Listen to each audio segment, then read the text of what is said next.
बाबा जी और हुजूर जी की प्यारी साध संगत जी, राधा स्वामी जी। संगत जी, कल रविवार 5 अप्रैल को जम्मू की पावन धरती पर हुजूर जी ने अत्यंत प्रभावशाली, गहराई से भरा और आत्मा को झकझोर देने वाला सत्संग फरमाया। कल का सत्संग ऐसा था जिसमें कहीं हुजूर जी ने सख्त शब्दों के माध्यम से हमें सच का आईना दिखाया, तो कहीं अपार प्रेम और करुणा से संगत को आध्यात्मिक मार्ग की ओर प्रेरित किया।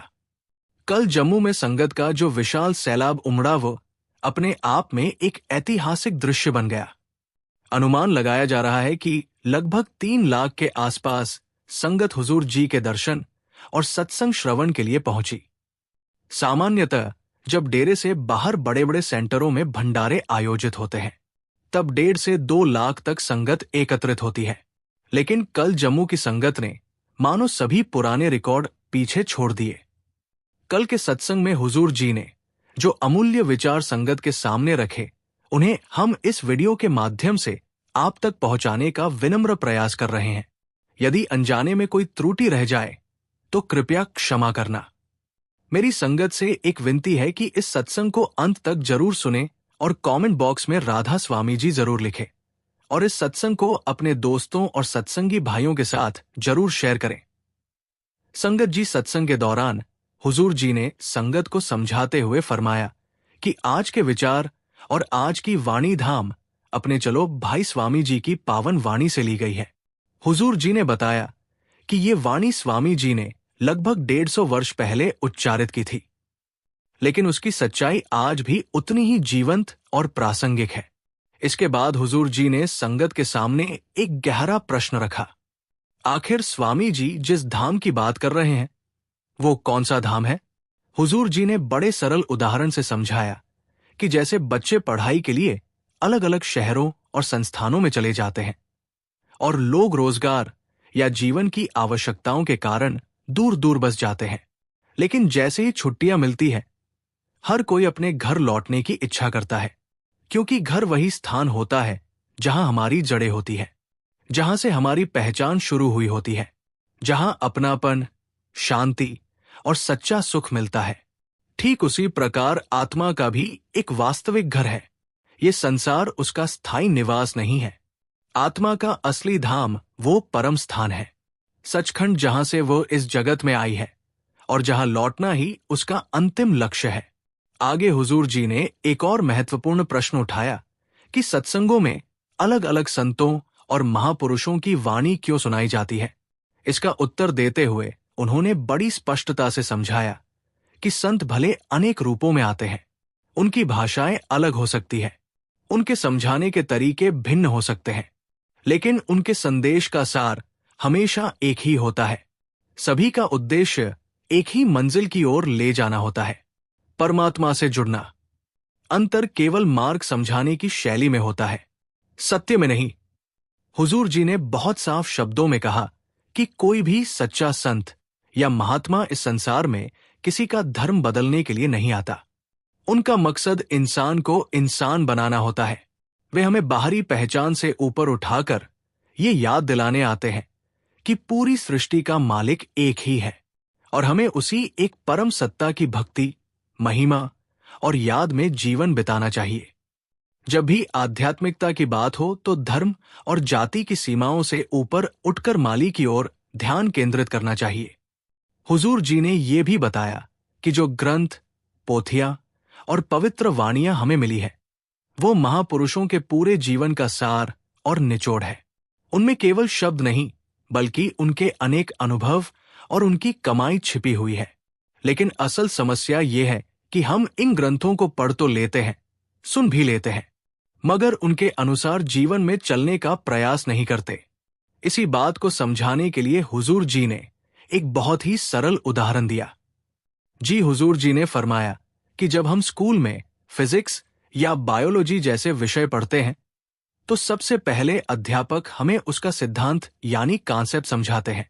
उसके बाद हम प्रयोग करते हैं, और जब प्रयोग सफल होता है और हमें खुद अनुभव होता है, तभी उस बात पर सच्चा विश्वास बनता है। हुजूर जी ने आगे फरमाते हुए समझाया कि बिल्कुल यही नियम संत मत में भी लागू होता है। पहले समझना फिर अभ्यास करना, और जब अंदर से अनुभव होने लगे तभी सच्चा यकीन पैदा होता है।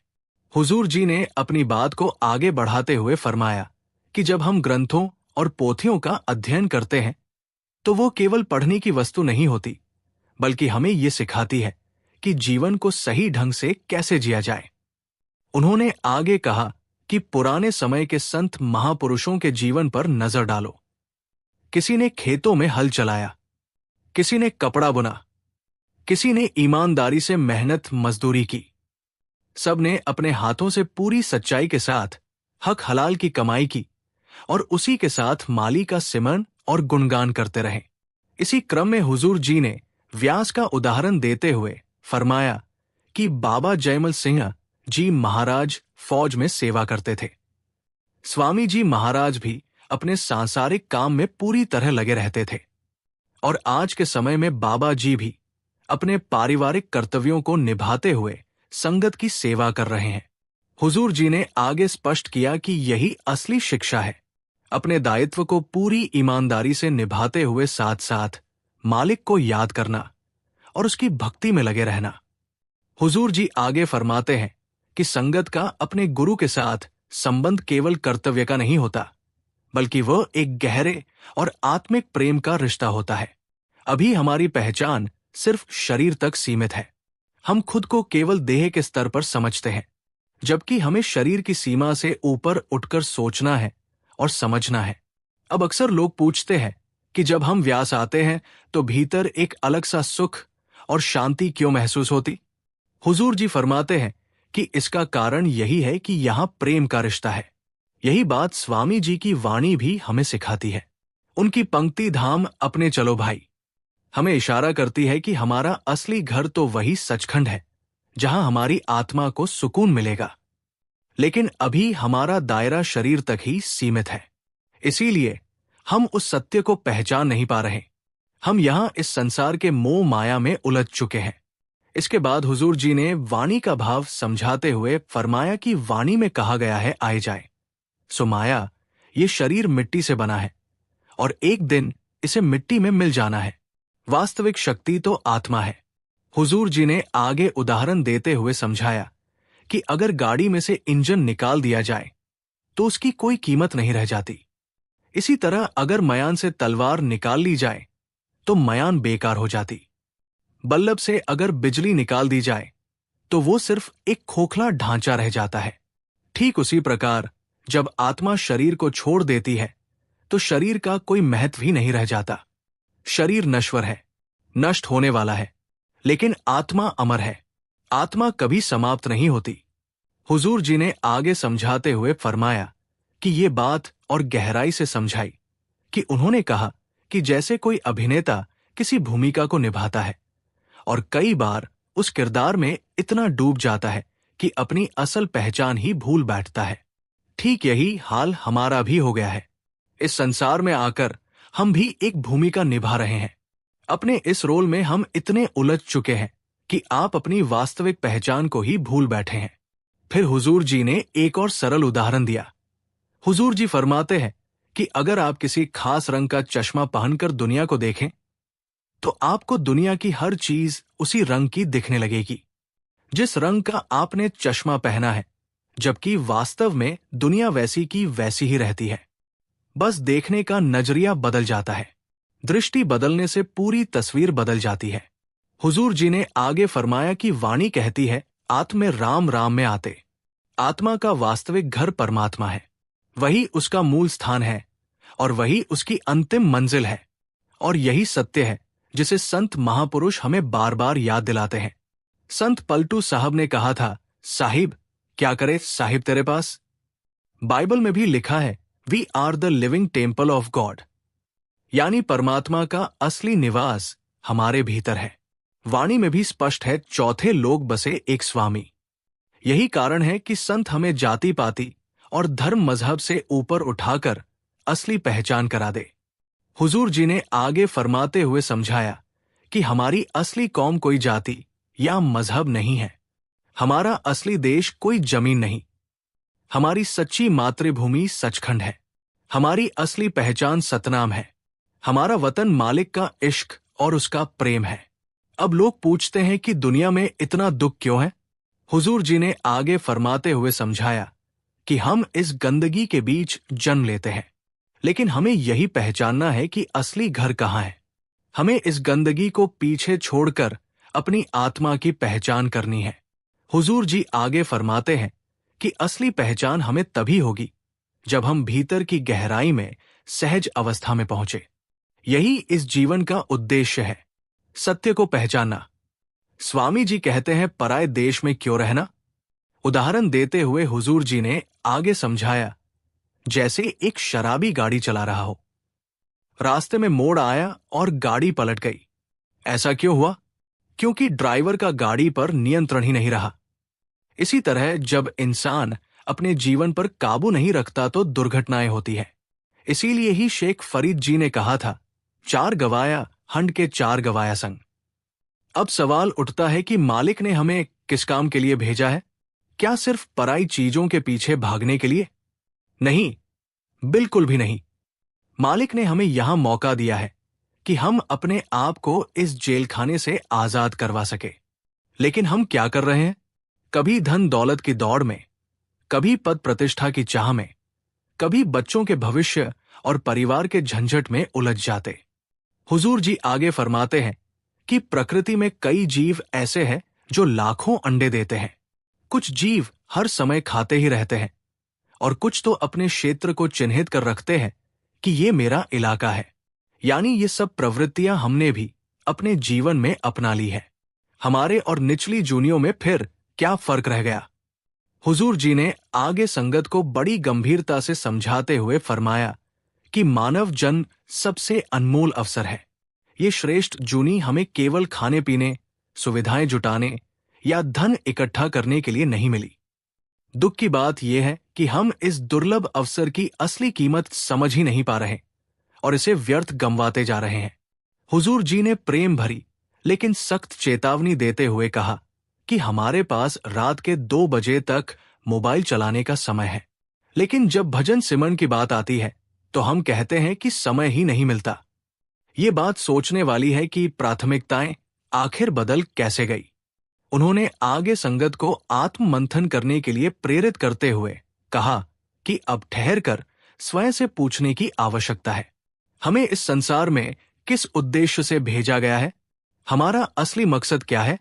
हुजूर जी ने बाबा जी की अक्सर कही जाने वाली सीख का उल्लेख करते हुए समझाया कि इंसान की मूल जरूरतें बहुत सीमित होती है। सिर ढकने के लिए एक छत, पेट भरने के लिए भोजन, तन ढकने के लिए कपड़े और जीवन के लिए पानी। अगर किसी व्यक्ति के पास 4-4 मकान भी हो तो क्या वो एक साथ चारों में सो सकता है? आखिर आराम तो उसे एक ही कमरे में करना है, एक ही बिस्तर पर लेटना है। इसी तरह चाहे कितनी भी गाड़ियां हो क्यों ना खड़ी हो, सफर तो एक समय में केवल एक ही वाहन में किया जा सकता है। अलमारी चाहे कपड़ों से भरी हो, लेकिन एक समय में इंसान 2 ही कपड़े पहन सकता है।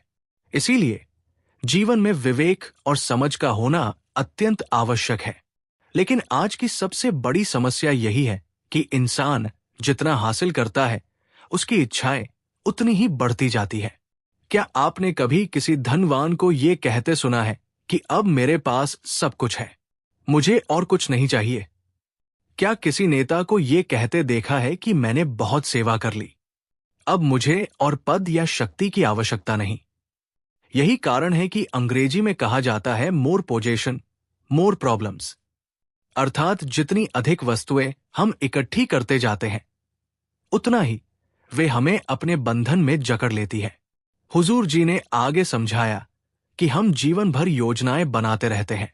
आगे ये करेंगे, वहां जाएंगे, ये हासिल करेंगे, वैसा बनाएंगे।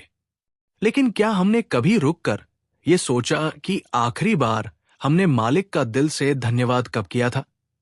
सच्चाई यह है कि आध्यात्मिकता और परमार्थ को हम अपनी प्राथमिकताओं की सूची में सबसे अंत में रख देते हैं, जबकि वास्तविकता यह है कि इस संसार में कुछ भी स्थायी नहीं है।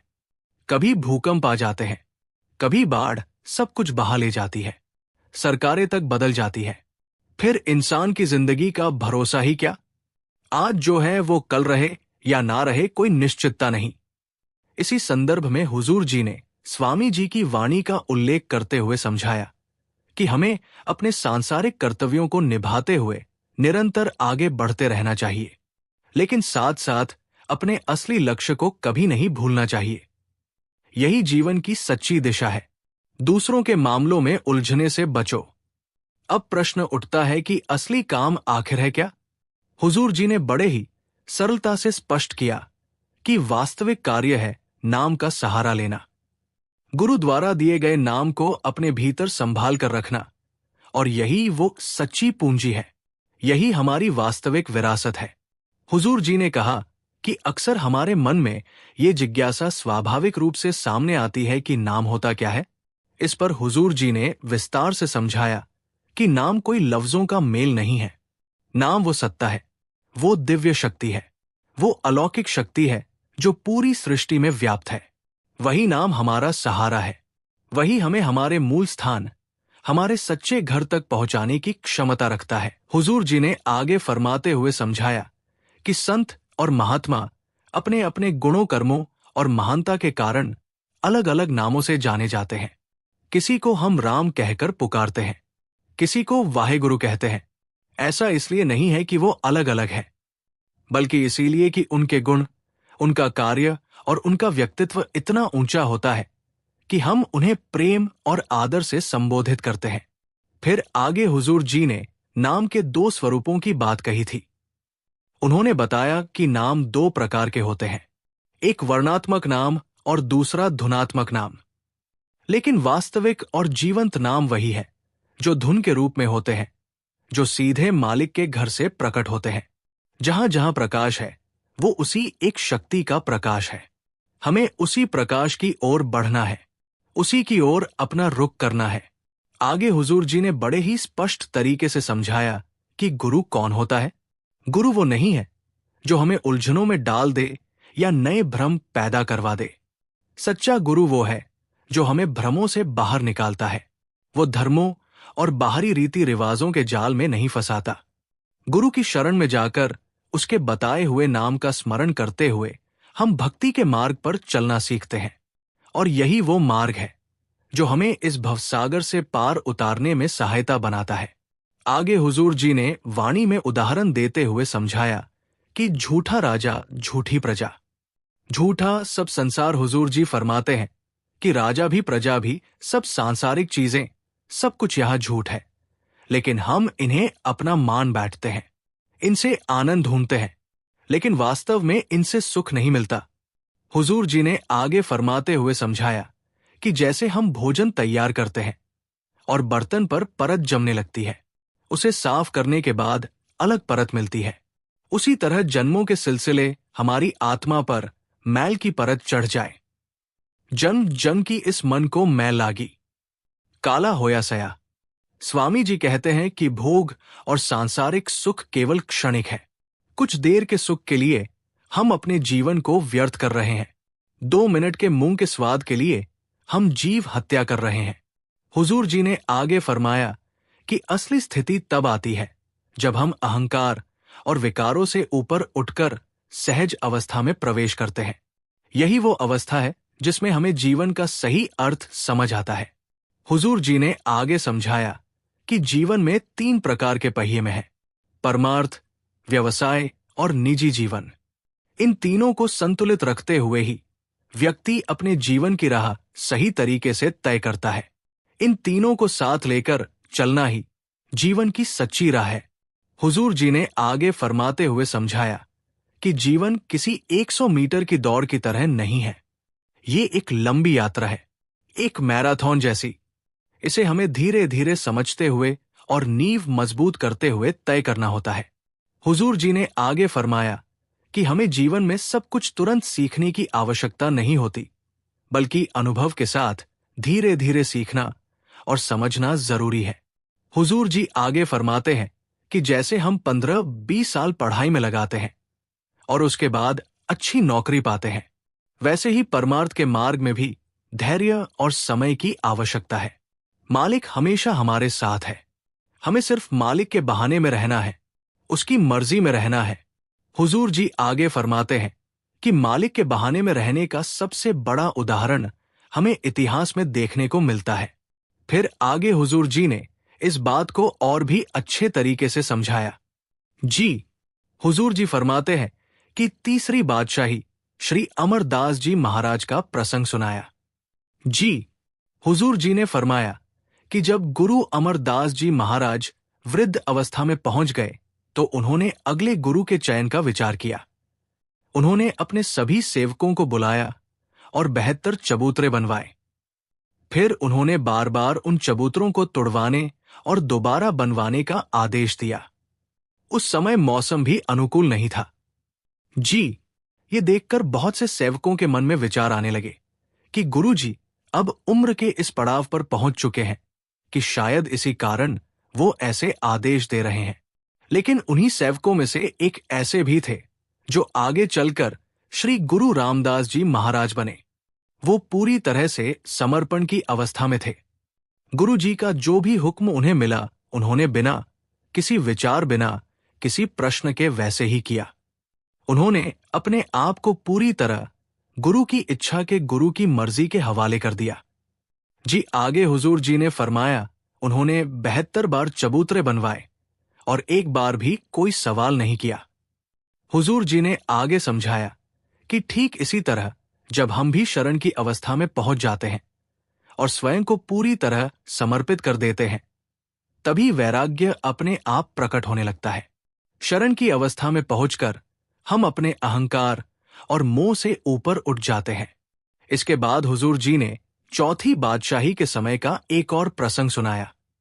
हुजूर जी फरमाते हैं कि जब विवाह का अवसर आया उसी समय दरबार साहिब की नींव रखी जा रही थी। उस दौरान गुरु जी ने अपने सबसे छोटे पुत्र यानी कि श्री गुरु अर्जुन देव जी महाराज को लाहौर भेज दिया और उन्हें यह स्पष्ट निर्देश दिया कि जब तक बुलाया ना जाए तब तक वापस ना आए। अब गुरु अर्जुन देव जी महाराज के भीतर गुरु दर्शन की इतनी तीव्र तड़प थी कि उनके लिए भेजे गए पहले 2 पत्र उन तक नहीं पहुंच सके, लेकिन तीसरा पत्र उन्हें प्राप्त हो गया। उस समय उनके भीतर भी वैराग्य की अवस्था जागृत हो गई और उन्होंने 5वीं पाशाही को अपना संदेश भेजा। हुजूर जी ने इस पूरे प्रसंग के माध्यम से यही समझाया कि सच्ची शरण वही है जहां आदेश में रहकर बिना प्रश्न किए पूर्ण समर्पण के साथ जीवन जिया जाए और वहीं से आत्मिक उन्नति की शुरुआत होती है। अब जब हुजूर जी ये प्रसंग सुना रहे थे उस समय हुजूर जी खुद भी बहुत भावुक हो गए, लेकिन उन्होंने स्वयं को संभाले रखा और सत्संग की धारा को टूटने नहीं दिया। आगे हुजूर जी ने फरमाया कि जब आत्मा के भीतर प्रभु से मिलने की गहरी तड़प जाग जाती है और उधर मालिक की भी कृपा दृष्टि होती है, तभी ये मिलन संभव होता है। ऐसे अवसर पर महापुरुष कहते हैं कि वही इंसान सचमुच भाग्यवान है जिसे जीवन में सच्चे गुरु और संत का सानिध्य प्राप्त हो जाए। हुजूर जी ने आगे कहा कि लेकिन हमारी हालत यह है कि हम हर बात को केवल शब्दों तक ही सीमित कर देते, हम अपने अहंकार पर नियंत्रण नींद नहीं रख पाते। उन्होंने आगे फरमाते हुए समझाया कि हम पढ़ाई के लिए स्कूल जाते हैं, वहां मित्र बनते हैं, फिर नौकरी या व्यापार में कदम रखते हैं तो नए नए रिश्ते बन जाते हैं। लेकिन जरा यहां रुक कर सोचिए, क्या इन सब बातों पर हमारा वास्तव में कोई वश होता है? हुजूर जी ने आगे उदाहरण देते हुए फरमाया जी कि यहां बैठे किसान भाई भी नहीं जानते कि इस साल उनकी फसल कैसी होगी। क्या ये उनके नियंत्रण में है? हमारे में से कोई नहीं जानता कि कल क्या होगा। हुजूर जी ने बहुत ही साफ शब्दों में समझाया कि इंसान के हाथ में वास्तव में केवल एक ही चीज है और वो है उसका नजरिया। कर्म तो अपने अनुसार फल देते ही है, लेकिन किसी भी परिस्थिति को हम किस दृष्टि से देखते, ये पूरी तरह हमारे हाथ में है। जी, जब हम माली की शरण में आ जाते हैं तो यही दृष्टि शुद्ध, सकारात्मक और निर्मल हो जाती है। फिर जीवन की हर स्थिति में हमारी जुबान से बस एक ही भाव प्रकट होता है, तेरा भाना मीठा लागे। वाणी में भी ये सत्य स्पष्ट रूप से कहा गया है जी कि इंसान का जन्म भी कष्ट के साथ होता है और इंसान का अंत भी पीड़ा में ही होता है। लेकिन हुजूर जी आगे फरमाते हैं कि जब मनुष्य सच्चे अर्थों में माली की शरण स्वीकार कर लेता है तो उसका मन धीरे धीरे निर्मल होने लगता है और भीतर प्रभु के दर्शन का अनुभव होने लगता है। उस अवस्था में पहुंचकर सारे दुख स्वतः ही मिटने लगते हैं। हुजूर जी ने आगे कहा कि अब समय है कि हम इन सांसारिक जंजीरों से ऊपर उठे। ये मानव शरीर अत्यंत दुर्लभ और अमूल्य है। इसके लिए तो देवता भी ललायत रहते हैं। यदि देवी देवताओं को भी परमात्मा से मिलन करना हो तो उन्हें भी मनुष्य का जन्म लेना पड़ता है। लेकिन दुख की बात यह है कि हम इस अनमोल जीवन का उपयोग कर रहे हैं। हम केवल संसार की चीजें मांगने में लगे हुए हैं। ये मिल जाए वो मिल जाए, मालिक को छोड़कर बाकी सब कुछ मांगना दरअसल अपने दुखों को और बढ़ाना है। वाणी में भी यही चेतावनी दी गई है कि तुझ बिन और कुछ मांगना सब दुखा दे दुख। अर्थात प्रभु से अलग कुछ भी चाहना दुखों पर दुख को भुलावा देना है। हुजूर जी ने आगे फरमाते हुए समझाया कि अब हमें कर्म कांडों की सीमाओं से बाहर निकलना होगा। हम अक्सर ये मान लेते हैं कि किसी पवित्र सरोवर में स्नान कर लेने से हमारे पाप धुल जाने हैं, लेकिन वास्तविक शुद्धि बाहरी स्नान से नहीं होती जी, बल्कि रोज 2-2.5 घंटे ध्यान लगाकर नाम की कमाई करने से होती है। हमें पानी के सरोवर में नहीं बल्कि नाम रूपी सरोवर में डुबकी लगानी है, तभी हम वास्तव में मालिक की प्रसन्नता प्राप्त कर सकते हैं। हुजूर जी ने आगे फरमाते हुए समझाया कि हमें हर दिन मालिक का धन्यवाद करना है, लेकिन हम ऐसा शायद ही करते हैं। वाणी में हमें इस सत्य की ओर इशारा करती है कि 9 दरवाजे धावत रही, 10वां न्यूज घर वासा पाए। ओथे अनहद शब्द बजे दिन रात गुरमती शब्द सुनावे। अर्थ यह है कि जब आत्मा बाहर की 9 इंद्रियों में भटकना छोड़कर भीतर के द्वार में टिक जाती है, ना तब अपने असली घर का वास मिलता है। वहां दिन रात अनहद शब्द गूंजता है और गुरु की दी हुई युक्ति से वही शब्द सुनाई देता है। यही अवस्था है जहां सच्चा सुख, शांति और पूर्णता प्राप्त होती है। हुजूर जी ने आगे संगत को समझाते हुए कहा कि ये वो अवस्था कैसे प्राप्त होती है जब हम शांत होकर बैठते हैं, नियमित रूप से नाम का अभ्यास करते हैं और शब्द की कमाई करते हैं। तभी भीतर अपने आप सब कुछ घटने लगता है। जैसे ही हमारी चेतना अंदर की ओर उठती है, आत्मा की ज्योति मालिक की ज्योत से जुड़ जाती है। दूसरों के मामलों में उलझने से बचो। अब प्रश्न उठता है कि असली काम आखिर है क्या? हुजूर जी ने बड़े ही सरलता से स्पष्ट किया कि वास्तविक कार्य है नाम का सहारा लेना, गुरु द्वारा दिए गए नाम को अपने भीतर संभाल कर रखना, और यही वो सच्ची पूंजी है। यही हमारी वास्तविक विरासत है। हुजूर जी ने कहा कि अक्सर हमारे मन में ये जिज्ञासा स्वाभाविक रूप से सामने आती है कि नाम होता क्या है। इस पर हुजूर जी ने विस्तार से समझाया कि नाम कोई लफ्जों का मेल नहीं है। नाम वो सत्ता है, वो दिव्य शक्ति है, वो अलौकिक शक्ति है जो पूरी सृष्टि में व्याप्त है। वही नाम हमारा सहारा है। वही हमें हमारे मूल स्थान, हमारे सच्चे घर तक पहुंचाने की क्षमता रखता है। हुजूर जी ने आगे फरमाते हुए समझाया कि संत और महात्मा अपने अपने गुणों, कर्मों और महानता के कारण अलग अलग नामों से जाने जाते हैं। किसी को हम राम कहकर पुकारते हैं, किसी को वाहेगुरु कहते हैं। ऐसा इसलिए नहीं है कि वो अलग अलग है, बल्कि इसीलिए कि उनके गुण, उनका कार्य और उनका व्यक्तित्व इतना ऊंचा होता है कि हम उन्हें प्रेम और आदर से संबोधित करते हैं। फिर आगे हुजूर जी ने नाम के 2 स्वरूपों की बात कही थी। उन्होंने बताया कि नाम 2 प्रकार के होते हैं, एक वर्णात्मक नाम और दूसरा धुनात्मक नाम।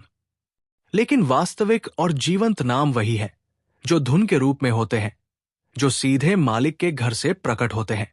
जहां जहां प्रकाश है वो उसी एक शक्ति का प्रकाश है। हमें उसी प्रकाश की ओर बढ़ना है, उसी की ओर अपना रुख करना है। आगे हुजूर जी ने बड़े ही स्पष्ट तरीके से समझाया कि गुरु कौन होता है।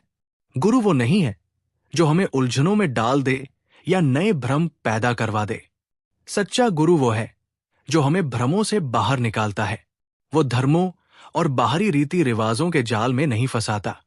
गुरु की शरण में जाकर उसके बताए हुए नाम का स्मरण करते हुए हम भक्ति के मार्ग पर चलना सीखते हैं, और यही वो मार्ग है जो हमें इस भवसागर से पार उतारने में सहायता बनाता है।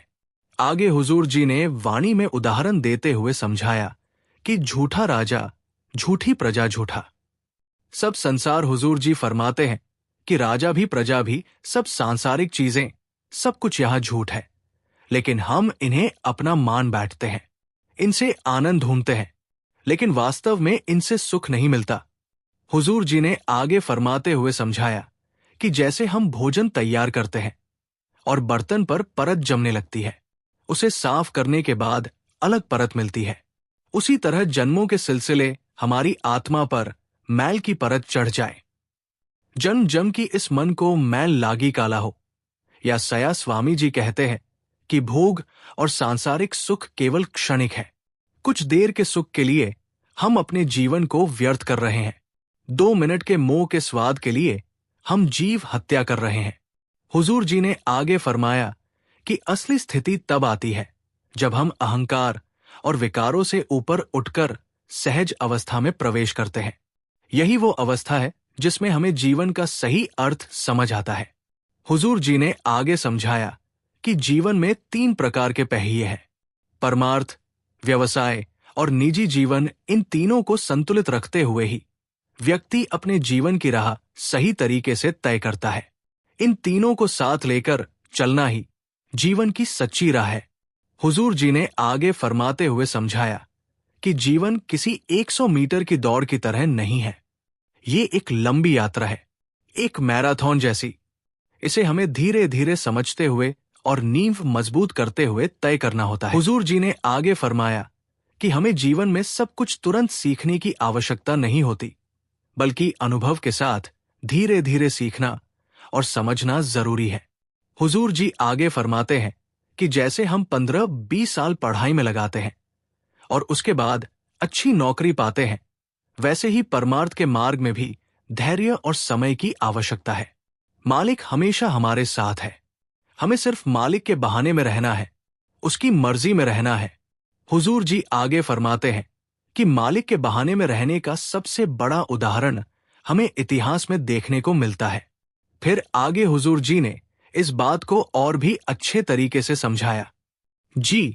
हुजूर जी फरमाते हैं कि तीसरी बादशाही श्री अमरदास जी महाराज का प्रसंग सुनाया।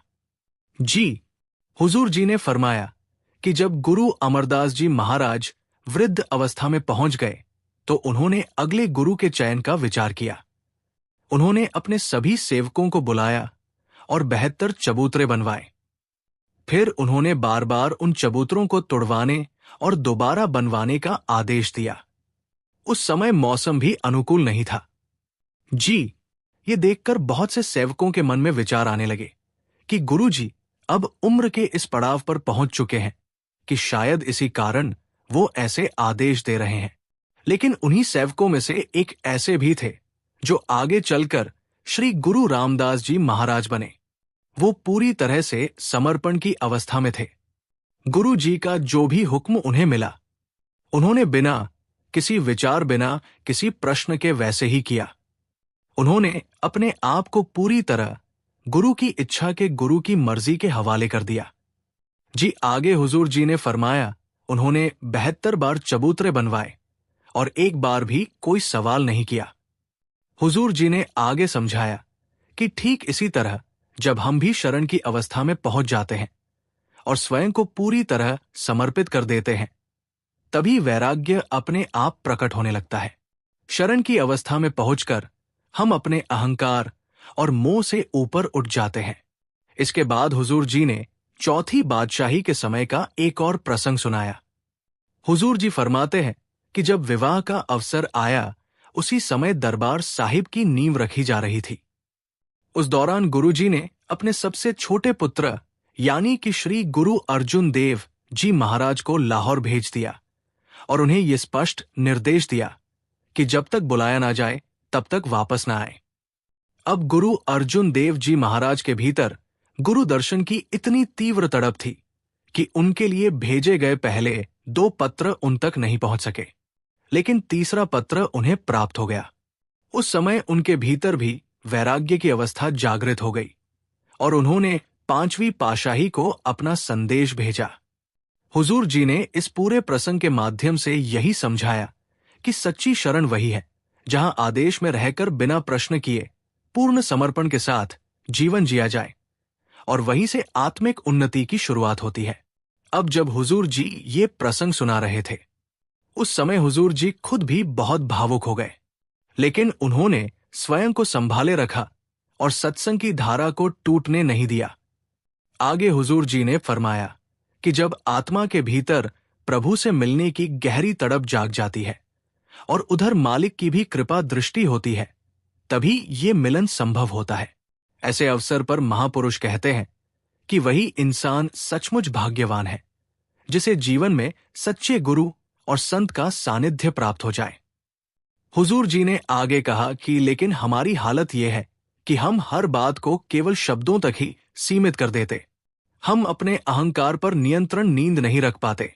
उन्होंने आगे फरमाते हुए समझाया कि हम पढ़ाई के लिए स्कूल जाते हैं, वहां मित्र बनते हैं, फिर नौकरी या व्यापार में कदम रखते हैं तो नए नए रिश्ते बन जाते हैं। लेकिन जरा यहां रुक कर सोचिए, क्या इन सब बातों पर हमारा वास्तव में कोई वश होता है? हुजूर जी ने आगे उदाहरण देते हुए फरमाया जी कि यहां बैठे किसान भाई भी नहीं जानते कि इस साल उनकी फसल कैसी होगी। क्या ये उनके नियंत्रण में है?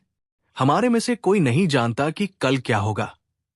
हुजूर जी ने बहुत ही साफ शब्दों में समझाया कि इंसान के हाथ में वास्तव में केवल एक ही चीज है, और वो है उसका नजरिया। कर्म तो अपने अनुसार फल देते ही है, लेकिन किसी भी परिस्थिति को हम किस दृष्टि से देखते, ये पूरी तरह हमारे हाथ में है।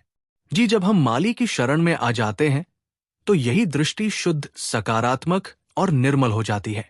फिर जीवन की हर स्थिति में हमारी जुबान से बस एक ही भाव प्रकट होता है, तेरा भाना मीठा लागे। वाणी में भी ये सत्य स्पष्ट रूप से कहा गया है जी कि इंसान का जन्म भी कष्ट के साथ होता है और इंसान का अंत भी पीड़ा में ही होता है। लेकिन हुजूर जी आगे फरमाते हैं कि जब मनुष्य सच्चे अर्थों में माली की शरण स्वीकार कर लेता है तो उसका मन धीरे धीरे निर्मल होने लगता है और भीतर प्रभु के दर्शन का अनुभव होने लगता है। उस अवस्था में पहुंचकर सारे दुख स्वतः ही मिटने लगते हैं। हुजूर जी ने आगे कहा कि अब समय है कि हम इन सांसारिक जंजीरों से ऊपर उठे। ये मानव शरीर अत्यंत दुर्लभ और अमूल्य है। इसके लिए तो देवता भी ललायत रहते हैं। यदि देवी देवताओं को भी परमात्मा से मिलन करना हो तो उन्हें भी मनुष्य का जन्म लेना पड़ता है। लेकिन दुख की बात यह है कि हम इस अनमोल जीवन का उपयोग कर रहे हैं। हम केवल संसार की चीजें मांगने में लगे हुए हैं। ये मिल जाए वो मिल जाए, मालिक को छोड़कर बाकी सब कुछ मांगना दरअसल अपने दुखों को और बढ़ाना है। वाणी में भी यही चेतावनी दी गई है कि तुझ बिन और कुछ मांगना सब दुखाते दुख, अर्थात प्रभु से अलग कुछ भी चाहना दुखों पर दुख को भुलावा देना है। हुजूर जी ने आगे फरमाते हुए समझाया कि अब हमें कर्म कांडों की सीमाओं से बाहर निकलना होगा। हम अक्सर ये मान लेते हैं कि किसी पवित्र सरोवर में स्नान कर लेने से हमारे पाप धुल जाने हैं, लेकिन वास्तविक शुद्धि बाहरी स्नान से नहीं होती जी, बल्कि रोज 2-2.5 घंटे ध्यान लगाकर नाम की कमाई करने से होती है। हमें पानी के सरोवर में नहीं बल्कि नाम रूपी सरोवर में डुबकी लगानी है, तभी हम वास्तव में मालिक की प्रसन्नता प्राप्त कर सकते हैं। हुजूर जी ने आगे फरमाते हुए समझाया कि हमें हर दिन मालिक का धन्यवाद करना है, लेकिन हम ऐसा शायद ही करते हैं। वाणी में हमें इस सत्य की ओर इशारा करती है कि 9 दरवाजे धावत रही, 10वां न्यूज घर वासा पाए। ओथे अनहद शब्द बजे दिन रात, गुरमती शब्द सुनावे। अर्थ ये है कि जब आत्मा बाहर की 9 इंद्रियों में भटकना छोड़कर भीतर के द्वार में टिक जाती है, ना तब अपने असली घर का वास मिलता है। वहां दिन रात अनहद शब्द गूंजता है और गुरु की दी हुई युक्ति से वही शब्द सुनाई देता है। यही अवस्था है जहां सच्चा सुख, शांति और पूर्णता प्राप्त होती है।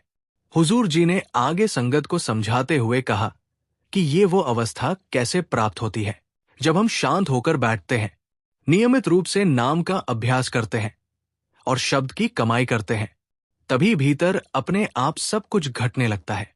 जैसे ही हमारी चेतना अंदर की ओर उठती है, आत्मा की ज्योति मालिक की ज्योत से जुड़ जाती है। उस अवस्था में पहुंचते ही मन की सारी बेचैनियां और भीतर चल रही हलचल स्वतः शांत हो जाती है और साधक को अद्वैत अर्थात एकत्व का अनुभव होने लगता है। हुजूर जी ने आगे संगत को समझाते हुए फरमाया कि दूसरी पातशाही ने मालिक के अनगिनत नामों का वर्णन करते हुए कहा है, बलिहारी जाऊं जेते तेरे नाम है। इन पवित्र वचनों के माध्यम से यही संदेश दिया गया है कि सच्ची भक्ति बाहरी आडंबरों में नहीं बल्कि शब्द की साधना में निहित है। जब साधक पूरी श्रद्धा और प्रेम से शब्द भक्ति में लीन हो जाता है, तब आत्मा सहज रूप से परमात्मा की ओर आकर्षित होती है और अंततः उसी में विलीन होने लगती है। आगे हुजूर जी ने स्वामी जी के वचनों का उल्लेख करते हुए फरमाया कि जब आत्मा का परमात्मा से वास्तविक मिलन होता है तो वो ऐसी दिव्य आनंदा अवस्था में प्रवेश करती है जहां उसका अलग अस्तित्व समाप्त सा हो जाता है। उस समय आत्मा और मालिक में कोई भेद नहीं रहता। आत्मा स्वयं मालिक स्वरूप बन जाती है। उन्होंने इसे सरल उदाहरणों से समझाया, जैसे सूर्य की किरणें अंततः सूर्य में मिलकर उसी का हिस्सा बन जाती है, या जैसे जल की एक छोटी सी बूंद विशाल सागर में समाकर सागर ही बन जाती है। उसी प्रकार आत्मा भी अपने मूल स्रोत में समाहित हो जाती है। इसी सत्य को स्पष्ट करते हुए हुजूर जी ने कहा कि हमारा वास्तविक घर यही संसार नहीं बल्कि सचखंड है, वही परमधाम जहां से आत्मा आई है और जहां उसे अंततः लौटना है। संगत जी, आज सुबह के इस पावन सत्संग में हुजूर जी ने बड़े प्रेम, करुणा और गहन आध्यात्मिक भावों के साथ ये सभी अनमोल शिक्षाएं संगत के साथ साझा की। सत्संग के अंत में हुजूर जी ने अगली सत्संग तिथि की भी जानकारी संगत को प्रदान की।